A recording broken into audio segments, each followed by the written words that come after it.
Nyongera nate okulamusaako gwe mukwano gwange yeekumira ku UG Update TV kutegeeza okola kyamaanyi nnyo okwekumira ku mayengo gano aga UG Update TV.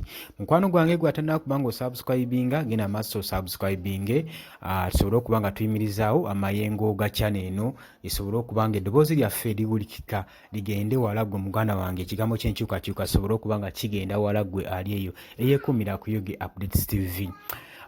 Mugwana wange kutegeeza olunaku lwabadde lwaggulo omukulu President Robert Kyagulanyi Ssentamu manyikiddwa nga Bobi Wine yavuddeyo ng'asinziira ku media platforms wali eri Makerere Kavule ng'asinziira awo n'asobola okuba nga yeebaza n'agamba atwala ennyo okusiima eri abo bonna abayolesa obuvumu abayoleseza obuvumu okuba nga mwekalakaasa ku buli bw'enguzi n'effugabbi erigenda mu maaso mu Buganda. Nabagamba nti nno abeebaza Kyansusso beebale okuteekayo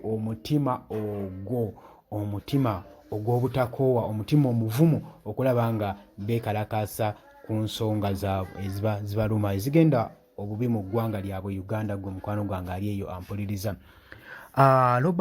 President Robert Kyagulanyi Ssentamu teyakomye ku ekyo kyonna kyokka yavudde era n'akubiriza societies oba ebyalo ebitundu bisobole okuba nga biyimirira wamu n'abantu mu kukyukakyuka mu kuteekawo enkyukakyuka mu ggwanga lyaffe Uganda. Yagenze mu maaso n'okwebaza bannakatemba ne yeebaza ba social media bloggers n'agenda maaso n'okwebaza abayimbi ba musicians n'agenda maaso n'abeebaza bano ba cartoon makers abakola platform za cartoon mu biseera ebyakalulu mu biseera eby'enkyukakyuka ne mubanga mubeererawo eggwanga lyaffe Uganda mu ngeri y'enkyukakyuka. Nammwe abakola statements ezigenda mu mawulire nammwe n'abeebaza ne bagamba mwebale nnyo. N'agakubiriza abakulu ab'omu byalo nti abantu bano baba bapresentinga kinene nnyo mu society. Bwe wabaayo ekiba tekigenda bulungi mu ggwanga ne bavaayo olw'okuba nti nno bali famous, eddoboozi lyabwe lisobola okuba nga liwukika mangu. N'abagamba temukoowa muvengayo ku nsonga, era akubiriza abayimbi bannakatemba baani abantu abenyigira mu kisayi ky'okubeera famous bannamawulire muveeyo mwogere ku nsonga eziba ziruma bannayuganda.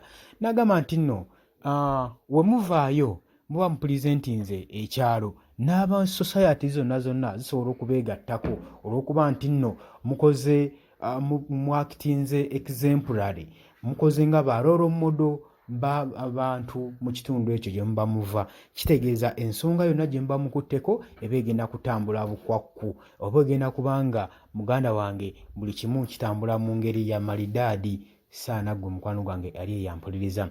President Robert Kyagulanyi Ssentamu yeyongedde obbasiima n'abagamba nti nno mwebale nnyo abavaayo ne mwekalakasa, mwebale nnyo kuvaayo ne mwogeza eddoboozi eryawamu ne mwogeza obuvumu ne mutatiitirira ne mutaba batiitiizi. Nabugamba kati we bituuse ensonga tekyali ku bapolitician bokka wabula bannamawulire bannakatemba aba musician abayimbi nammwe ensonga zibatwaliramu, nammwe abakozi ba katyuni nammwe ensonga zibatwaliramu. Semba muvuddeyo ne mulwaniramu ate eddoboozi lyammwe mmwe liwulikika mangu olw'ensonga nti nno muli famous mu ggwanga. Gwe mukwano gwange ali eyampuliriza.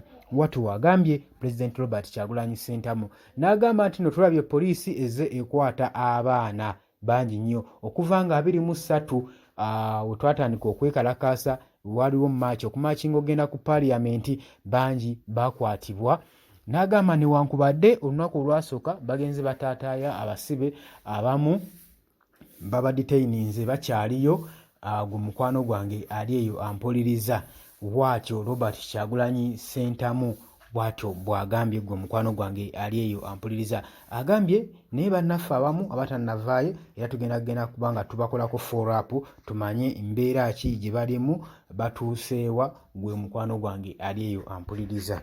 Genze maaso n'agamba nti nno bangi mwabadde mubuuza Sami Okanye Sami naye yagambye bagenze ne balambulako ku Sami wadde yayisiza essaawa ze zalina okubeera mu kadukulu zayisiza 48 hours yandibadde nga yavuddeyo dda newankubadde tannateebwa age bamulambuddeko ng'embeera ye tatiisa, ali mu mbeera nnungi okutwaliza awamu. Embeera ye tetiisa era bamulambuddeko newankubadde bangi be yasibwa nabo be bamukwata nabo baateebwa dda baabulwa dda beyiro, naye ye akyammiddwa beyiro naye ng'embeera ye eri bulungi nnyo. Ali omuganda wange yabadde ambuuza ku Sami ali mu mbeera ki. Sami ali mu mbeera nnungi, talina buzibu, wabula abasajja bakyamukuumidde mu kaduukulugo. Mukwano gwange ali eyo ampuliriza, naye waliwo abadde bayisiŋŋanya amawulire nti Sami yafudde. Sami akyali mulamu nnyo nnyo nnyo, atemya bukofu gwe mukwano gwange ali, era temubaako nsonga gye mweraliikirira ku Sami okuggyako nti abasajja bakyamulemedde, bakyamugaanidde. Muganda wange gwe ali eyo ampuliriza. Wano bwe njagala otwala eddoboozi eryange ku mmwe mwenna abali eyo bannange, otuba nga tuyimiriddeyo ku nsonga eziruma eggwanga, ku nsonga ezitagenda bulungi mu ggwanga, ku lyenguzi, okufuga ebbi, ku poor social services ezigenda mu maaso mu ggwanga, amalwaliro amabi, amasomero, naawe yimirira wamu naffe, oveeyo tuyimirire wamu, kubanga wetunaavaayo kati gwe twala example nti obanga okutte olukunga luli lumu n'olukwata olumenyi osobola okukamenya. Kati kigerese ku buti bw'olweyo olwera wabweru, okwata akati akamu akakoolweyo osobola okukamenya, n'obuba 100 ne buba 2 ng'okutte kamu kamu osobola obumenyaamenya mu piisi zonna z'oyagala. Naye obuti obwo bwereeyo bukwata obuzinge wamu obusibeko n'olukoba, obuti ne buba obuti 100 oba 2, muganda wange kiba kizibu nnyo obumenyaamenya mu ngeri gy'oyagalamu.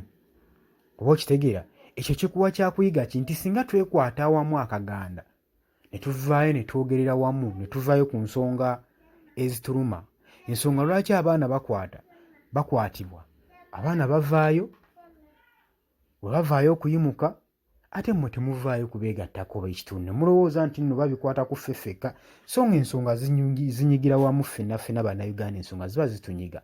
Naye bwe tuba tuvuddeyo ne tuteekawo eddoboozi eryawamu, nawe tuba tukusaba oveeyo wenyigire mu nsonga ezizimba eggwanga lyo, kubanga eggwanga teri mulala agenda ditukyusiza okuggyako ffe ffekka ffe abalina okwekyusiza eggwanga lyaffe lino Uganda. Gwe mukwano gwange ampuliriza, kale kyenva mbakoowoola, muveeyo ku bintu ebijjuna eggwanga lyammwe, muveeyo ku nsonga ezibanga zigenda okutaasa eggwanga lyammwe, okuliggya mu bunnya, okuliggya mu mayanja gye lyabbirira. Gwe mukwano gwe, kuba eggwanga lyaffe kati we lituuse lyabbira, tugezaako ditaakiriza naye tetukisobola nga tuli ffekka.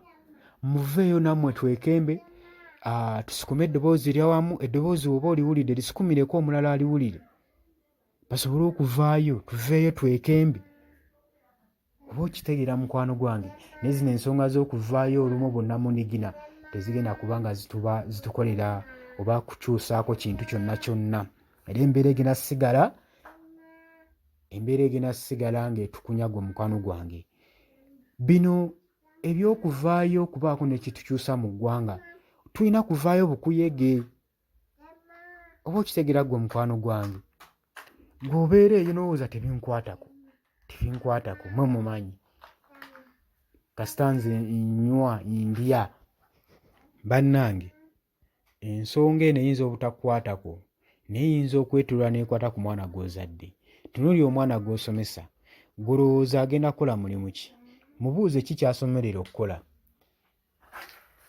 Osooka otunule mu ggwanga gye kiri kisoboka okuba nga n'afuna omulimu gw'ekyo ky'ayagala. Muzadde ky'atayagala mwana we kufuna ekyo ky'aba ayagala, soberye kufuna destiny ye. Buli muntu abeerako n'amagenda. Oba okitegeera gwe mukwano gwange, nerowooza buli muntu atuukiriza ekyo ky'aba ayagala okubeera mu ggwanga mu nsi eno. Ate nga nabagamba, this world is a partnership. We have to work all together. It is a partnership so that everyone can benefit in this world. Buli muntu alina okuba nga benefitinga. Oba okitegeera gwe mukwano gwange ali yampuliriza.